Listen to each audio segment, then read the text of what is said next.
ये नहीं बोलेंगे, ये नहीं बोलेंगे कि हाँ ठीक है नहीं है। आप बताइए, वो कह रहे हैं कि आंकड़े तो आपके पास नहीं है, आप कह रहे हैं कि घुसपैठी है, लेकिन कितने हैं, ये आंकड़ा कहाँ है? नहीं देखिए, जहां तक विषय कांग्रेस पार्टी का इस संविधान की बात अगर कर रहे हैं तो मैं समझता हूं बहुत ही हास्यास्पद है। लोकतंत्र की समाप्ति को सुनिश्चित करने का काम अगर किसी पॉलिटिकल पार्टी ने किया था तो निश्चित रूप से कांग्रेस पार्टी ने किया था। 1975-77 के मध्य में आपातकाल के दौर को इन्हें याद कर लेना चाहिए और किस तरीके से संपूर्ण विपक्षी नेताओं को इन्होंने जबरन जेल में डाल दिया था।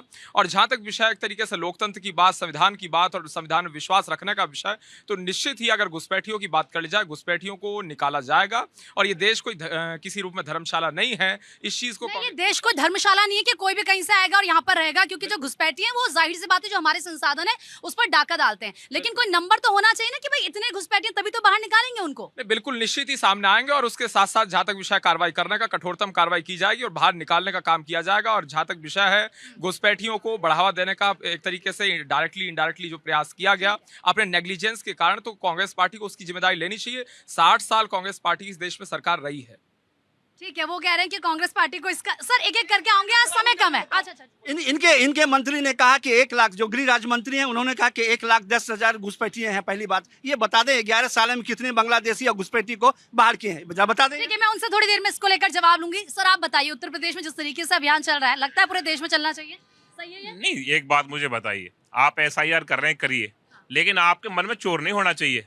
आप एक जाति को, एक समुदाय को टारगेट करके आप बात कर रहे हैं कि घुसपैठिए घुस गए। आप 2000 इनकी मंत्री सांसदों ने कहा कि 2014 के बाद देश आजाद हुआ है, तो आजादी के बाद कैसे घुसपैठी घुस गए, इस बात का जवाब दे दे प्रधानमंत्री। सरकार तो भाजपा की है, हर राज्य में घुसे होंगे ना। उत्तर प्रदेश में भी तो सरकार थी आजादी के बाद, क्या समाजवादी पार्टी की सरकार थी? नेगी जी, स्थिति ये है, बीएलओ आत्महत्या कर रहे हैं, उनको ट्रेनिंग नहीं दी गई, उनके ऊपर लोड है। आप जहां नोएडा में खड़े हैं, आप यहीं देख लीजिए, तहसील में, कलेक्ट्रेट में एक व्यक्ति नहीं मिल रहा, किसानों का काम नहीं हो रहा, सब लोग बैठ के वहां जो है फीडिंग कर रहे हैं। कोई तरह मतलब किस तरह का कोई तरीका नहीं है इन पे। इन्हें ट्रेनिंग देते पहले किस तरह। बीएलओ के साथ तो बीएलए की भी भूमिका बनती है कि वो उनका साथ दें। नहीं, वो साथ दे, लेकिन एक बात तो बताओ, उनको ट्रेनिंग नहीं दी गई, उनको काम सिखाया नहीं गया। आत्महत्या कर रहे हैं, कितने लोगों ने आत्महत्या कर ली, कुछ भी नहीं है। एसआईआर के नाम पे ये 100 वोट रोकने के लिए जिलाधिकारियों से कह रहे हैं, ये सिर्फ डकैती गिरने की तैयारी। अभी तो आपको पता चला होगा ना कि ये तो पता चला है कि कितनी भारी संख्या में ये पता चल रहा है कि जो वोटर ही नहीं है, जो देश के लोग ही नहीं है, वो रह रहे हैं आराम से उत्तर प्रदेश में। जो देश का मैं वोटर नहीं है, जो बाहर से आया, उसे भगाइए। आप डिटेंशन सेंटर बना रहे हैं तो आप तैयारी तो पूरी कर ही रहे हैं इस चीज की, हम मना थोड़ी कर रहे हैं। लेकिन एसआईआर में कभी भी वोट चोरी की तरह इस तरह की पॉलिसी ना अपनाई जाए कि उन लोगों की वोट भी काटने की तैयारी जो गवर्नमेंट कर रही है। सब पता है सबको, सदन में रोज इस पर चर्चा हो रही है। सरकार के मन में चोर है। एसआईआर किसी को दिक्कत नहीं है, लेकिन एसआईआर साफ मन से होनी चाहिए। ये मन का कैसे पता चलेगा? कह रहे कि एसआईआर साफ मन से होनी चाहिए, क्या एसआईआर का मतलब वोट चोरी थोड़ी है? एक्चुअली क्या है कि अभी हम सबको थोड़ा सा इस पे अभी तसल्ली रखनी चाहिए, क्योंकि जो एसआईआर की प्रक्रिया है वो अभी, जैसे हम सबको पता है कि 9 राज्य हैं और 3 उसमें केंद्र शासित प्रदेश हैं।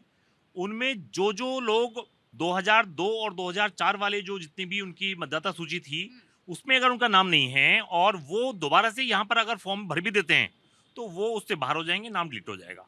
लेकिन हो क्या रहा है, इस 2002 से लेके 4 से लेके अब तक जितने भी लोग घुसपैठी के रूप में आए वो कांग्रेस की सरकारों में भी आए होंगे और हो सकता है बीच में भी आए हों। लेकिन वो जो आए हैं, अब उनकी गणना करना, उनकी सूची बनाना, उनको छांटना, ये एसआईआर में बहुत जरूरी है। वरना तो हमारे देश के पूरे संसाधन वो चट कर जाएंगे और हम यहाँ खड़े होकर के डिबेट ही करते रह जाएंगे। बिल्कुल, एसआईआर तो लोकतांत्रिक प्रक्रिया है ना, अगर लोकतंत्र को मजबूत रखना है तो करना चाहिए। क्या इसमें आपत्ति होनी चाहिए? और अगर पता चल रहा है कि घुसपैठी हैं, उनको डिटेंशन सेंटर में भेजा जाए, इसमें क्या बुरा है? कोई बुराई नहीं है। एसआईआर निष्पक्ष प्रक्रिया है और एसआईआर किसी भी पार्टी ने लिखित रूप में कोई ऐसा आपत्ति नहीं लगाई है कि ये हम नहीं कराना चाहते। मैं समझता हूँ सारी पार्टियों ने इसके लिए स्वतंत्र आज़ादी दे रखी है कि एसआईआर हो। एसआईआर के जरिए जो नई वोटें काटी जा रही हैं, लागू करी जा रही हैं, इससे घुसपैठियां नहीं रुकेंगे। ये गलत तरीका है। एसआईआर से नहीं पता चलेगा कि कौन घुसपैठी है। 2 करोड़ के आसपास का आंकड़ा तो आया है अभी सामने उत्तर प्रदेश में। हमारे देश में 64% वोट डाली जाती है, करीब 34% वोट डलती नहीं है, तो कैसे पता लगेगा? कोई ये सुनिश्चित करे सारी पार्टियां कि इसके लिए अगर बीएलओ जा रहे हैं घर घर, वो डॉक्यूमेंट मांग रहे हैं और कोई किसी के पास एक भी डॉक्यूमेंट नहीं, 13 में से एक डॉक्यूमेंट तो होगा ना किसी के पास। आपका जन्म वहां हुआ है, आपकी स्कूलिंग वहां से हुई है, आप वहां रहते, इस बात का प्रमाण तो होगा ना।